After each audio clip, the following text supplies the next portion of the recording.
Hello everyone, मैं स्वागत करती हूँ हमारे यूट्यूब चैनल में, जिसमें आज हम जीके जीएस के मोस्ट इंपॉर्टेंट क्वेश्चन लेके आई हूँ, जो कि किसी भी कम्पिटिटिव लेवल के एग्जाम में हेल्पफुल हो सकते हैं। तो चलिए देखते हैं पहला क्वेश्चन। निम्नलिखित में से किस सिख गुरु को जहांगीर ने मृत्यु दंड दिया? Option A Guru Govind Singh, option B Guru Tegh Bahadur, option C Guru Arjun Dev, option D गुरु हरिकिशन। तो दोस्तों, इसका राइट आंसर आप सब दीजिएगा। तो चलिए देखते हैं, इसका सही आंसर है ऑप्शन सी गुरु अर्जुन देव। ये सिख धर्म के 5वें गुरु थे और राजकुमार खुसरो की सहायता की थी इन्होंने, इसीलिए जहांगीर ने इसे मृत्यु दंड दिया था। और सिख धर्म के पवित्र ग्रंथ आदि ग्रंथ की रचना भी गुरु अर्जुन देव ने की थी और सिख धर्म की स्थापना गुरु नानक ने किया था। तो चलिए देखते हैं अगला क्वेश्चन। पूना पैक्ट किसके मध्य हुआ था? ऑप्शन इस प्रकार है दोस्तों। तो इसका राइट आंसर है ऑप्शन डी, अंबेडकर और गांधी जी के बीच 24 सितंबर 1932 को पूना पैक्ट हुआ था यरवदा जेल में। और गांधी जी ने कहा था कि केंद्रीय विधायिका में दलितों को 11% से बढ़ाकर 18% हिस्सेदारी दी जाएगी और विधानसभा में 71 सीट के जगह 147 सीट दिया जाएगा। तो चलिए देखते हैं अगला क्वेश्चन। नटराज की प्रसिद्ध कांस्य मूर्ति किसका उदाहरण है? ऑप्शन इस प्रकार है दोस्तों। तो इसका राइट आंसर है ऑप्शन डी, चोल कला का। चोल कला की प्रशासन की प्रमुख विशेषता स्थानीय प्रशासन है और भारत में स्थानीय प्रशासन का जनक लॉर्ड रिपन को कहा जाता है। तो चलिए देखते हैं अगला क्वेश्चन। वंदे मातरम के प्रथम संपादक कौन थे? Option A Aurobindo Ghosh, option B Rabindranath Tagore, option C Bankim Chandra Chattopadhyay, option D Ras Bihari Bose. तो इसका राइट आंसर है ऑप्शन ए अरविंद घोष। अरविंद घोष की एक फेमस पुस्तक भी है लाइफ डिवाइन। तो चलिए देखते हैं अगला क्वेश्चन।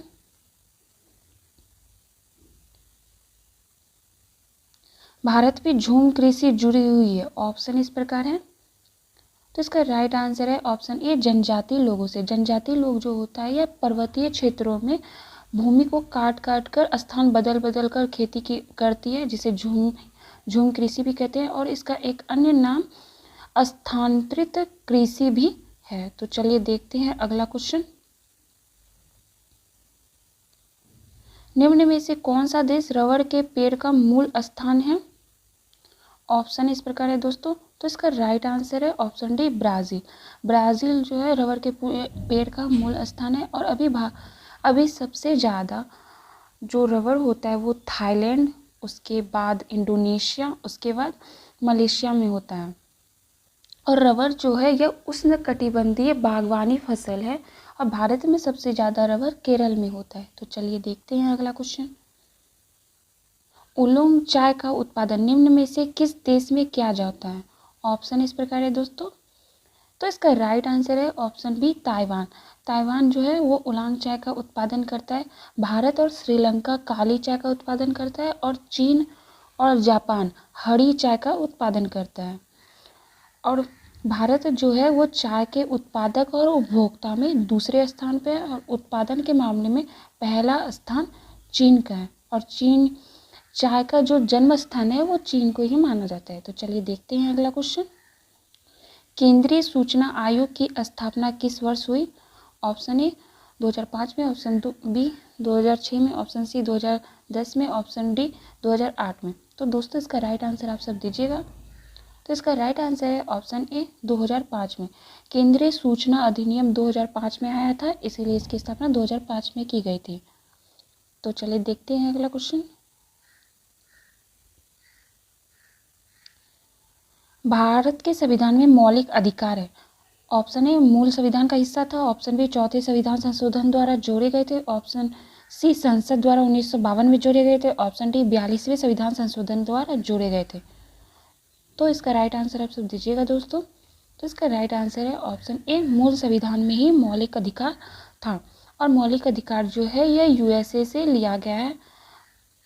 जब मूल संविधान में मौलिक अधिकार थे तो उस टाइम 7 मौलिक अधिकार थे। 44वां संविधान संशोधन के द्वारा संपत्ति के अधिकार को कानूनी अधिकार बना दिया गया और संपत्ति का अधिकार जो है अनुच्छेद 300 में उसका वर्णन किया गया है। तो चलिए देखते हैं लास्ट क्वेश्चन।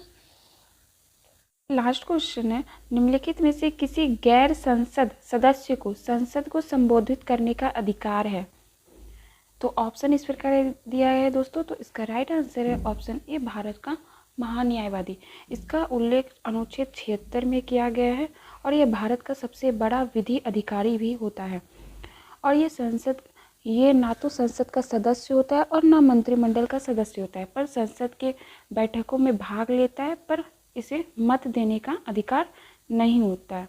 जैसे भारत में महान्यायवादी होते हैं, उसी तरह राज्य में महाअधिवक्ता होते हैं और उसका उल्लेख अनुच्छेद 165 में किया गया है। थैंक यू दोस्तों, आपको हमारा वीडियो कैसा लगा कमेंट में बताइएगा और हमारे चैनल को लाइक एंड सब्सक्राइब करिए। और आज मैंने जितने भी क्वेश्चन कराए वो बहुत ही मोस्ट इम्पॉर्टेंट क्वेश्चन है और बार बार प्रीवियस ईयर में पूछा गया है।